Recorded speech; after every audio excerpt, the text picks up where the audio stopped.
Just an update to our subscribers. This isn't a regular video, it's a teaching video. On the Shelly and Rob channel, we have 94.1% of viewers who are not subscribed, with two of our main videos that draw the most attention being teaching videos. So Shelly and I both feel that we have a platform where we can help people be better aware of what they're getting into. This is usually the season where applications are accepted for programs such as the Teaching Fellows and MenTeach, and one of our videos received a comment that really struck me, and I wanted to create this video because of it. And one of the viewers was really upset at the video and did not like it. And no, Shelly and I will not respond to all negative comments. We just feel we'll respond to the best ones to help the channel. Today we are going to learn why teaching D75 is not the same as Gen Ed. So to begin, I wanted to bring up the comment and read it to you guys so you can see what was stated in the comment. The comment states, "This dude sounds lazy. No job is easy. Sounds like you were unprepared and overwhelmed. Where are you going to make six figures, work 181 days a year with summers off, then a lifetime of pension and health insurance for the rest of your life for you and your spouse? More respect to the hardworking teachers out there." Now, before I bring on my beautiful wife to help give a first-person point of view of how D75 is and my experiences for a year, I just wanted to personally respond to this comment. First, he calls me lazy. I did finish one full year of the fellows, where I wanted to quit halfway through the year, but I stuck through it just because of the love I had for my kids. I couldn't do that to them. But something else was brought up to my attention with this comment. Besides that whole six figures pay thing, I don't know if that's legit without 2 masters or more, but I started looking up D75 on YouTube, and I've noticed that there isn't anything on D75. No one talks about it. About 3 or 4 of the videos, when you search it, are my videos. And those videos, I only discuss about being in the fellowship or any teaching program, as well as all the other videos when you search D75 teaching, or when you search D75 teaching in New York City. None of those videos discuss what teaching D75 is. So here we are, Shelly and Rob are here to discuss that with you. So when you Google District 75 on schools.nyc.gov, you only get that District 75 provides a highly specialized instructional support for students with significant challenges, such as, and you can read the bottom. But that's all you're given. District 75 is not a zone where a school is located. It's a special type of school. Alright, Shelly Rob here, and sorry for that long intro. I just wanted to clear that up before we got on camera. I just want to say I give nothing but respect to teachers. I think they do above and beyond what they get paid for, what they get recognized for, what they get appreciated for. So I really do respect teachers, and I think we should have more teachers, but the right ones. So here we go. So again, I don't hate the fellows or the programs. I just think that sometimes their vision of teaching doesn't align, and this is why I want to discuss why D75 and Gen Ed teaching are not the same, so you're better prepared to understand which way in teaching you want to go. But we definitely need to talk on what D75 is, because as you saw before, no one speaks about it. So again, in D75 you can have 3 classrooms. There's a 6 1-to-1, an 8 1-to-1, and a 12 1-to-1. When I was a fellow, I had a 12 1-to-1 K through 2nd class, and you had... When I was a fellow, I had 6-to-1, and now I have a 6-to-1 also. 6-to-1, and she's high school. I was elementary. 6, 8, 12, from 6 being the most restrictive to 12 being the most functional. So students in the 6 are most likely the nonverbals, severe behaviors, need the most assistance either physically, mentally, emotionally. And then 12 being the most functional, typically can talk, write and read at a lower level, but some do get their GED and move on to college and stuff. So it all depends on where they fall on the spectrum and their abilities. Yes. So the first difference, Gen Ed, you can get anywhere from, I think like minimum is like 15 to the most to about 35 or something like that in a classroom. Number 2, just to respond to this guy's comment, is we spoke a few times. I'm not gonna say what video and I'm not gonna say what we spoke about, but I ended up finding out what school teaches at, and just to say it was a very pristine, it's beautiful. it's a very established school, and I see why he's talking that way. Not every school in New York City is the way his school is. Also, I really would like to work where he does. 6 figures. I don't make 6 figures, and I have 2 masters. Yeah, so that's the first thing I disagreed with, and what really struck me. I mean, after many years, you'll get there, but it doesn't made start it seem like, hey, you start with 6 figures and you're always off. When you're off, you're mentally exhausted. By the time you finally, mentally, emotionally, physically, by the time you finally get to relax, it's like, bam, we're back. And you're starting over. Because when you're in Gen Ed, you go back and you pick up where you left off. When you're in D75, you're starting all over again. Yeah. Same behaviors, getting them back on track. It's hard. I mean, not that Gen Ed kids, you know, don't need a little work when they come back. Like a lot of D75 students lose that structure when they are off. The second thing I wanted to discuss was students' abilities, the difference in D75 and Gen Ed. So this guy's speaking as if he's never seen a D75 school, which really triggered me. Because yes, I was working in a Gen Ed before the fellows, and I wanted Gen Ed high school. This one wanted D75 elementary, and they switched us. Because I previously worked. I subbed at a D75 school, or a couple of them. So I knew, I kind of had an idea of what I was getting into. Did I think I was going to have broken body parts? Probably not. But I knew that it was hard. I knew there was physical aggression. I knew that it was draining, but it was what I wanted. That's the population I wanted to work with. So I wasn't blindsided when I filled out the application and it said, would you like to work for D75? I was like, absolutely. Meanwhile, a lot of people like me, I they thought checked it off thinking it was gonna, if they didn't check it off. It was my last line. It was, it was phone a friend, yes. Decrease the chances of getting into the program, but that wasn't the case. Yeah, so that's 2 obvious things. So the students' abilities, when I had the K through 2nd, you're thinking 2nd grade. I'm thinking that's at least double-digit addition and subtraction. 21. I had kids who couldn't tell you 6 letters in the alphabet.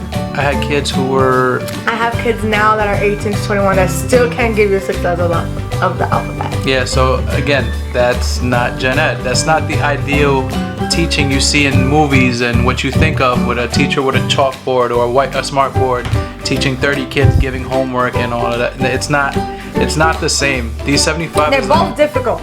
Yeah. Don't get us wrong. They're both very, teaching in general is so hard and so tiring. And what people don't understand is that we're not just teachers. We're out here trying to teach your kids, feed them sometimes because they're hungry and they don't have food. Life skills. I was buying them clothes because they will come every day with the same clothing, parents in shelters or in foster homes.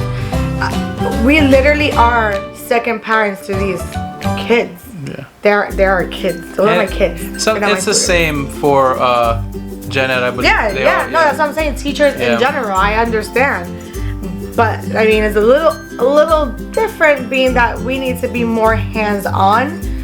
Things that we have to do in D75 would be completely inappropriate in Gen Ed. Yeah. For example, teacher or paraprofessional, which is an assistant, wiping a student or changing a student's diaper. Yeah. And they're 18, 19, 20 years old. Like that would not be acceptable. Just imagine not knowing that before you go in. That was us in the film. And while students do get away with a lot in Gen Ed with like being aggressive towards teachers and not getting work done and stuff, there's some punishment, even if it's just detention. It's not enough. I think Gen Ed teachers really go through it. I don't know how they do it, but in D75, we have fractures, broken body parts, concussions. We've had people in comas, and it's like, I saw oh a kid, no, your kid just yeah. did that to somebody. I saw a kid break a teacher's kneecaps, and the teacher had to come back, and that kid's still in the school because he needs that environment. School settings. School setting, yeah, there it goes. The other thing I wanted to discuss was he was speaking about the days off and summers off. Yes, D75 has the opportunity to take the summers off, but it's kind of like it's a 12-month program. Yeah. Initially. So it's like if you have your students and you decide to leave, you may not like get the same students who you worked all year with, and even if you do get them, they may have different habits because they had another teacher over the summer. Where I typically work the summer. It's exhausting. I only have 2 weeks off, but it saves your September from learning their new habits and their new aggravations. Sometimes. Yeah, sometimes. A little easier. But there's also one scenario I want to put if you're looking into teaching D75 in your head. Imagine you're given a classroom with 12 students who cannot speak, and you're told to just teach them. And it's not just, she had a classroom like that, but it's not just her classroom. It's all over New York City where a kid needs an iPad just to communicate, to say things like, or a communication device, or little stickies, or to carry around just to say, I need to go to the bathroom. Someone explained this to me and said, imagine playing Pictionary where you're drawing something and you think it looks cute and it's perfect, and then your teammates can't figure it out. Remember that aggravating feeling where you're just like, but come on. Imagine dealing with that every single moment. And not being able to express it. Yeah, and you can't express it. So I think that's the root. I was telling him before, that's the root of a lot of students' behaviors, because they were not given the appropriate evaluations or resources. So they were not provided what was needed from early on, like early intervention. So now they're 16, 17, 18. Now they're getting a device. And people just assume, okay, you have a device, now you're just gonna change completely. You're gonna communicate. You're gonna feel great. You're gonna be able to communicate like what you want and need. But it's not that easy. They lost about 15 years of learning and trying to learn appropriate expressive language. Some of them just learn how to punch you to let you know they're hungry. So I also wanted to turn it over and not attack this guy, but he does have a structured school. He had it where all teachers were taking photos, the kids were doing things, they were having activities. There was a website. Not a lot of schools have websites.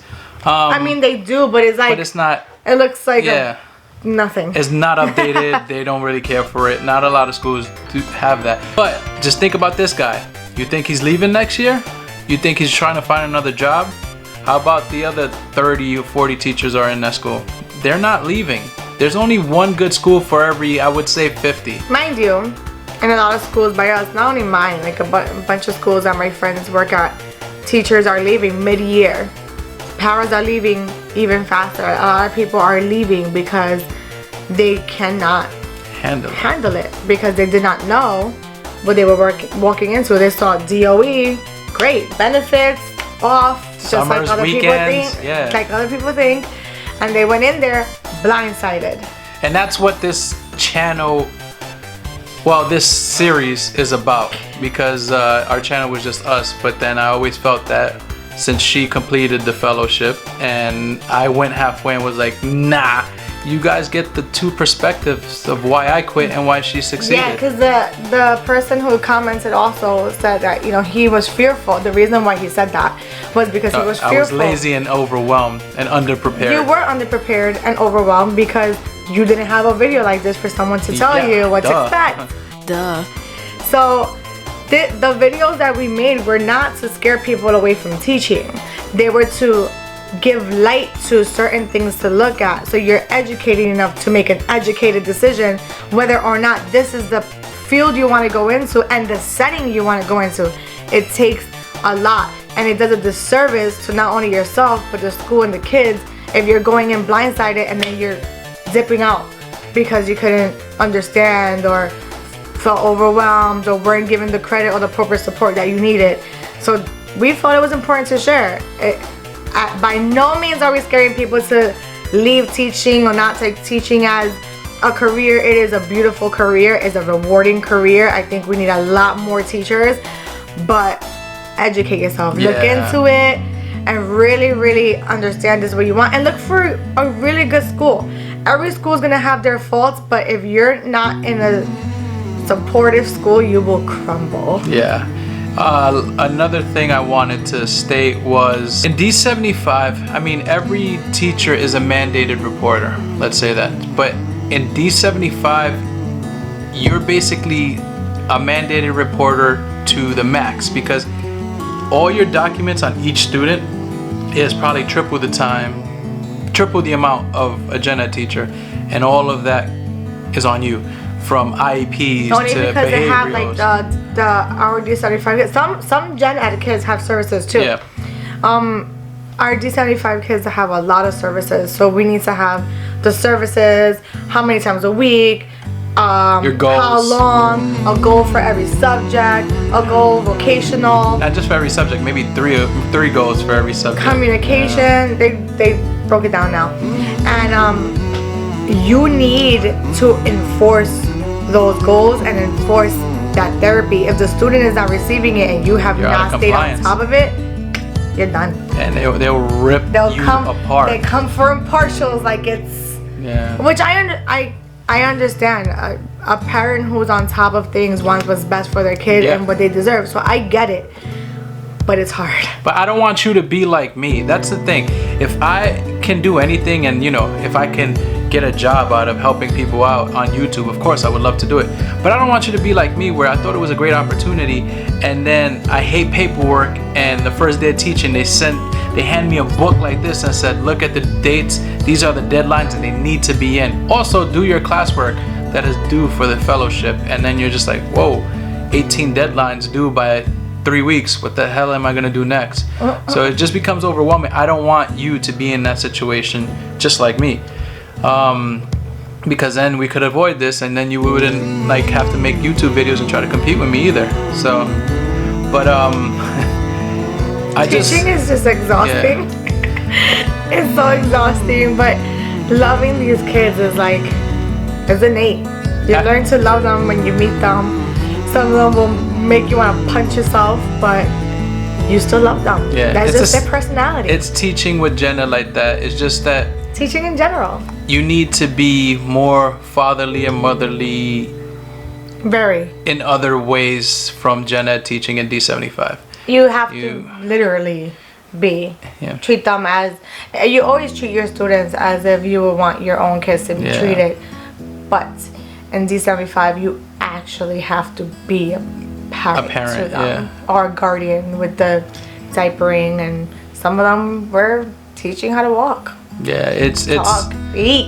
it's tough because there's D75 can be really good and can be extremely difficult, and I just want to be able to shed light on that because it's somewhere where we do need help. This guy was saying I was lazy. Not a lot of people knew that after I quit teaching for a whole year, I stood as a substitute just to help out because one, I was close to her and we were teaching, but I do care about those kids. They need help. And They need help, but they need love. they need a lot And they of need love. commitment. And if you're not committed to being able to be patient and tolerant and loving, then this is not the job for you. And that's what you really need to think about when you're looking into not just becoming a teacher in general, because you have to look into that, but if you're really trying to get into D75. Yeah. So again, I just wanted to make that quick video explaining. Please comment down below if you have any questions with teaching D75, because don't be like me. Don't get fooled into seeing that checkbox thinking, damn, I'm gonna get denied. Yes, just click yes. I don't care. It's teaching is teaching. It's not the same. Maybe I could have done Gen And Ed. about fellows, a lot of people think we're just bashing the fellows program.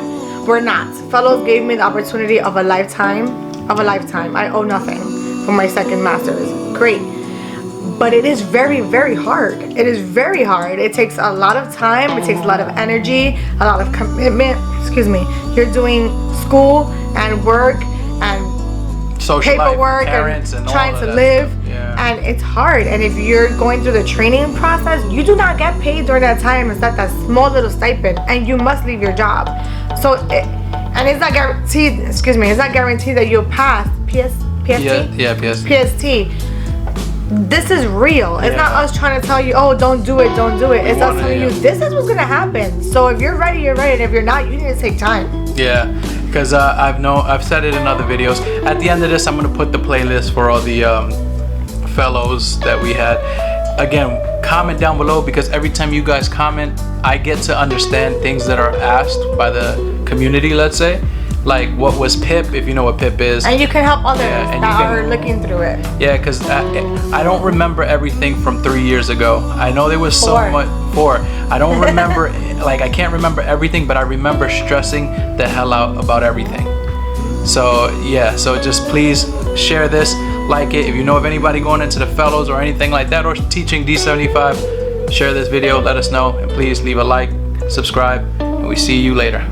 Peace out.